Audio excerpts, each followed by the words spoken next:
and welcome to my kitchen again today. We're going to be making Victoria sandwich cake.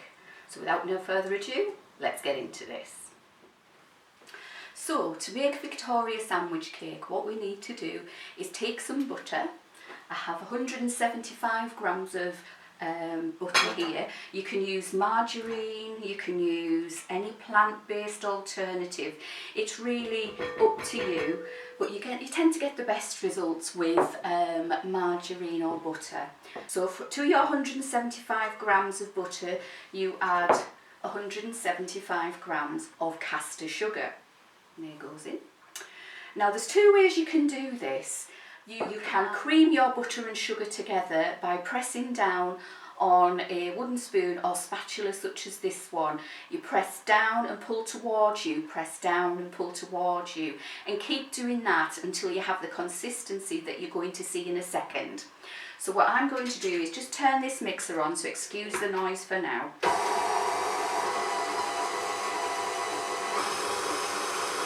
And we're going to cream it till it's light and fluffy.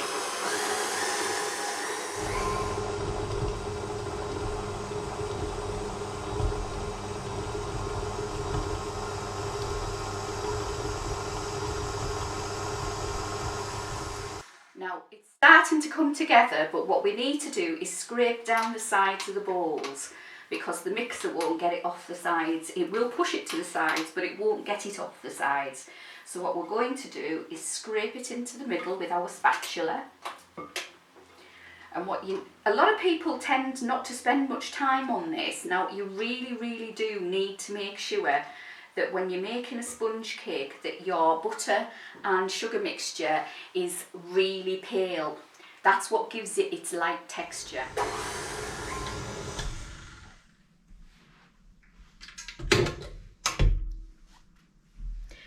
So as you can see from here, it has paled significantly. At least I hope you can see from the camera that this is a lot paler than it was what we started with. That's what we need.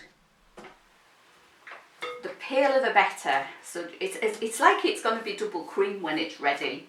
So just scrape down the sides one more time. Rub it off on the side of here.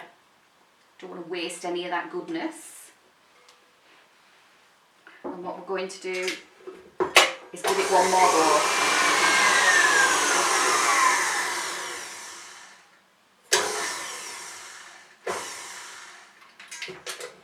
So you can see from the sides of here that this is very pale now.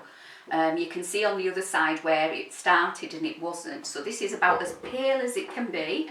So what we're going to do now is add our eggs. So we're going to add 3 eggs to this. So 1, and we're going to incorporate them one at a time.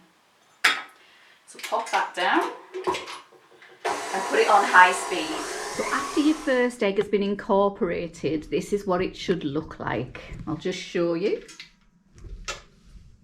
There you go. So no separation or anything at this stage.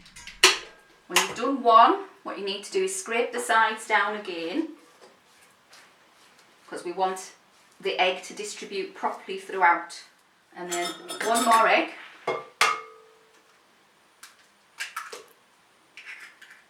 These are from my uncle's farm. And away we go again. Okay. What you may notice is it'll look like it's separated. Don't worry. This is normal. It's a normal thing for it to do. Sorry, get my spatula out. What you can do, if you feel like, if you're not sure and you feel like it's getting a bit too curdled, but I have to say, don't worry, is add a bit of flour. I'm quite happy with this, so I'm going to add another egg. And this is your 3rd and final egg. Again, pop that in. My advice as well is, if you're not too sure about cracking an egg over a bowl like this, in case you get shelling, doing a separate bowl to start off with, it works so much easier if you're not sure. So pop your thing down. Right, that's completely incorporated now. So what I like to do now is I like to add a teaspoon of vanilla at this stage. So that's my vanilla going in there. Now, my advice with vanilla for the texture, and sorry, not the texture, for the flavour, get vanilla extract. Don't use the essence. The essence is very artificial and it doesn't taste as good. So pop that on and mix that in. Now at this stage you can't actually over mix, so don't worry.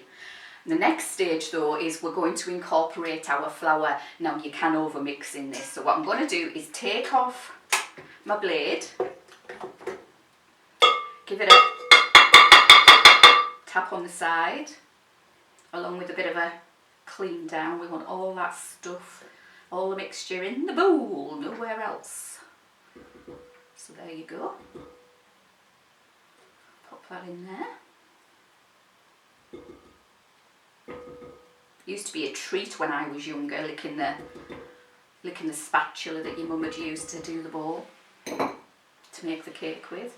So what we're going to do now is take this off my mixer and put it on here. Now give it a little work. You will see it's like, if you can see from here, but it looks a little bit curdled. Do not worry about it, because as soon as we add our last ingredient, we're going to sieve in our flour now. And what you need to do is make sure that you sieve the flour. If you don't sieve the flour, what's going to happen is you're going to end up with heavy cakes. This puts a lot more air into the mixture because the flour is lighter when we sieve it. So we're going to put that in there. So don't forget to do your sieving. And then what we need to do is take our spatula and go around. Well, this is called folding in. And what we're going to do is go around and through, and just keep repeat, turn it over, round and turn over and through, round, turn over and through, and just keep doing that until your flour is all incorporated. The lighter you are at this stage, the lighter your cake will be. There we go. Just keep going until it's all incorporated. You can give it a little swizzle at the end just to make sure, but that is all of your cake mixture incorporated. What you need to do now is put it into a tin. So here I have two 20 centimetre or 8-inch cake pans ready here, and I'm just going to line them with some grease-proof paper. Then what we're going to do is we are going to distribute our cake throughout the two tins.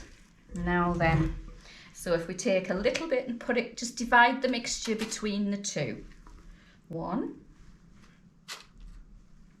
2, 2. If you try and put it in the middle of your cake tin and try to be as even as you can. It's not the end of the world if you're not, but you know, it just makes for an even bake if you do. There we go. Now what we need to do is distribute the cake throughout the tin. So I'll just show you on here. Pull from the middle and go to the outsides. The reason I say this is because if you don't, you tend to get a dome effect on your cake, which we don't want. We want them to be nice and level. So if you go from the middle to the outside, that stops that. So just gently, you don't want to batter out all of the hard work that you've done with your cake, trying to get air into it. Oops, seem to be struggling with my paper today. Anyway, keep going right round until you've got a nice even distribution of cake. So once you have your oven heated to gas mark 4, 180 degrees Celsius, that's 350 degrees Fahrenheit, what you need to do is put your cakes in the oven on the middle shelf and bake them for 20 minutes. So set your timer for 20 minutes. 20 minutes, starting now. Okay, so the important thing to do is not to open the oven door when your cakes are in the oven. It can cause them to deflate in the middle. So when your timer goes off, which it should do any second, what we're going to do is take these cakes out the oven and check them. And there goes our timer. Alexa, stop.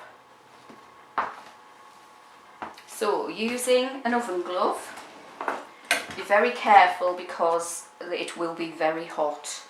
What we want to do is check to see, one, if they're cooked, and two, if they're completely done. Now, this still has a bit of wiggle in the middle, so what we're going to do is put them in for a little bit longer, for another 5 minutes. So Alexa, set timer to 5 minutes, please. 5 minutes, starting now. So they've had an extra 5 minutes. I'm just waiting for the timer to go off to make sure that they've had the full 5 minutes, and that what we're going to do is check it. So any second now. There we go. Alexa, stop. So what we're going to do is take these out of the oven. There we go. They're no longer jiggling, so that's good news. And taking a skewer, just pop it into the centre. And if it comes out clean, which that one has, it's cooked. So just check with this one. Cooked. Now we're going to put our Victoria sandwich cake together. So taking the base of your cake, put it onto a piece of greaseproof paper. Then warm 3 to 4 tablespoons of jam in the microwave. I've used raspberry jam here. Then take in a few tablespoons, place it into the centre of your cake. And then with a spoon, spread it out across the cake. We like ours well filled in this house, so this is why I'm doing it quite well filled. Once you've done that, what you need to do is get the top of your cake, place it firmly on top of the base, and then douse it with icing sugar. And there you have Victoria sandwich cake.